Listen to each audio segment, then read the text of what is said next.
sex. Hey, I know, even you who are watching us through online, it's men and women. That's what I'm seeing. It was not Adam and Steve. Adam and Eve. Two opposite sex, a man and a woman.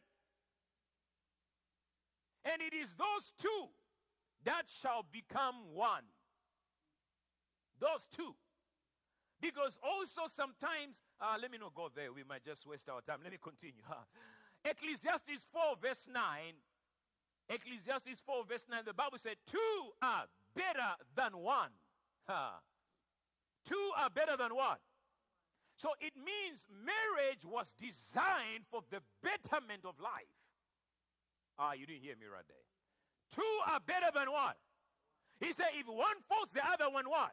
Lift the other one up. He said, when they lie down, the other one will warm the other one. And the same scripture say that even there is more profit to their labor. So two are better than one. Which means marriage, Ngondo, was designed to make your life better. So if you are in a marriage that's making your life worse, you need to see pastor immediately after the church. Because marriage was never designed to make your life worse. It was meant to make your life better. Something is wrong. Oh, we're going to talk about it. We're going to talk about it. Are you with me? I can't say since I met Irene, my life has been going down. No, you need help. You need help. When your wife or your husband becomes a prayer request, you need help. Because it's possible to marry in dark. I said it's possible to marry in dark. Jacob did that and got the wrong one. Darkness doesn't always mean absence of light. Darkness also means ignorance. You can marry out of ignorance. Because I will show you a little bit later that not everybody is suitable for you. No. All right. So there are two dimensions of I love you. Maybe I just want to address in the remaining 24 minutes. Two dimensions. Maybe we can touch. I'm going to start a little bit with dating for the singles. It's also important to understand the purpose of the season of being single. Every season in life has a purpose. If you don't understand the purpose of you being single, you will not maximize singleness. You won't enjoy the benefits of singleness. And I want you to understand the greatest tragedy in life is to be in a certain season and not understand the purpose of that season. If you don't understand the purpose of being single, you're going to give us a problem. That's why you start trying too many things you're not supposed to try. And I remember during our time, we learned, be fast, my boy, and I'll see the little that is in you. What is the purpose of singleness? That has to be defined. Now, scripture say it's not good for a man to be alone. The Bible did not say it's not good for a man to be single. Let's define that, Mishi. Being alone, these are completely different words. There is nothing wrong being single. There is something wrong being alone.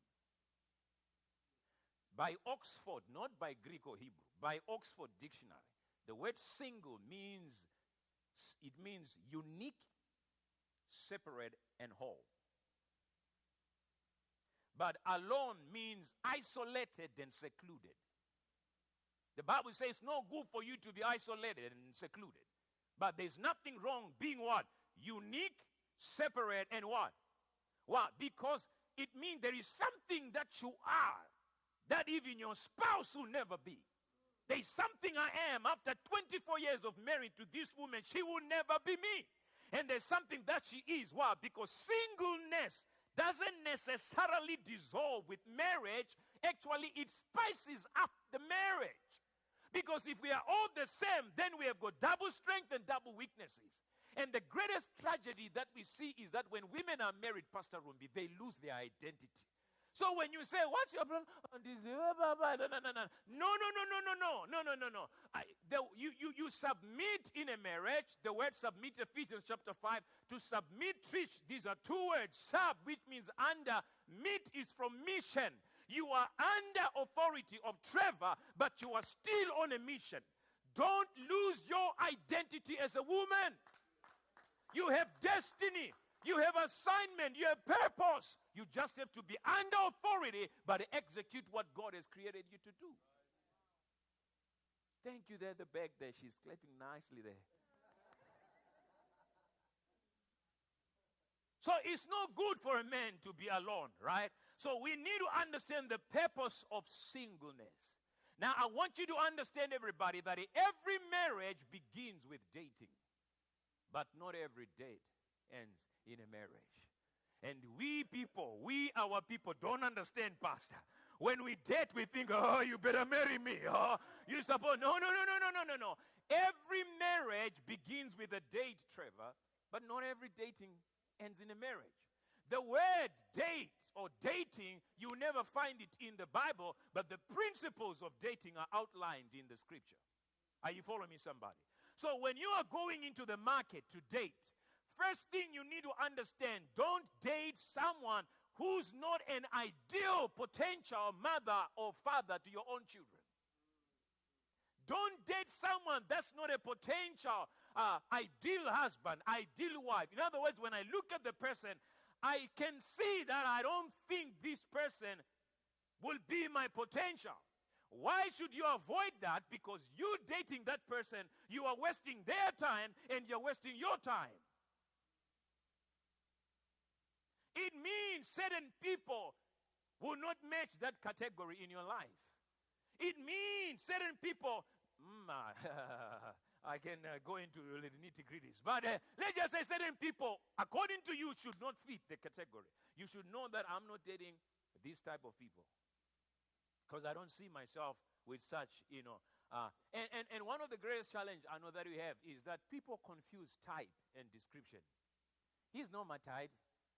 But what you really mean, you're talking description. You don't even understand type.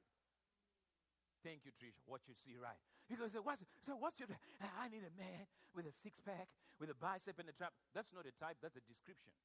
Because that six-pack will not sustain marriage. That bicep and the tricep. Will you going to be doing this in the house? Like tens, baby? Baby? No. Don't confuse type and description. What you are supposed basically to be looking at, you're supposed to see, is he a visionary? Is she considerate? Is she caring? Is she thoughtful? Is she spontaneous? Those are the things you're looking for. Is she caring? What is care? Caring is meeting a need before it is asked. If my wife is going, and I go and say, babe, I got you some cough mixture, that's caring. But if you say, buy me cough mixture, it's not caring. It's now responsibility. Can you meet a need before it is asked?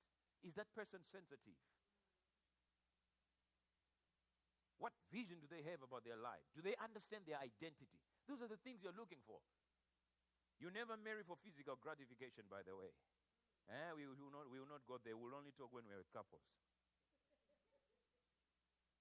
You're looking at character. Are you with me? So let me say this. The time of dating someone is a time to get to know someone. Understand them. Understand them. It's a time to know during the dating. When you are dating, it's also the time to know if maybe they've got kids. It's a time that you need to reveal that. And if they've got kids, it's not a problem. The only questions you need to ask are two. When someone has got kids, you just want to know how do they relate with the kids. You're talking of parenting type, parenting model, because you need to understand that, how they relate with their kids or maybe their baby mama or daddy, whatever. Those are the things. And secondly, you want to know the support. How do you support them? How often are you sending some money? Those are key questions to have. It's the things that you're trying to find out during the period of what? Dating. It's a time to actually understand how they relate, even with the people around them, their parents, their finances. It's a time to understand, their career. You want to know all that. It's a time to spend time to. In fact, the statement says, we have a statement that says, date someone in all seasons. What it means is take them to different places, Arnold. Meet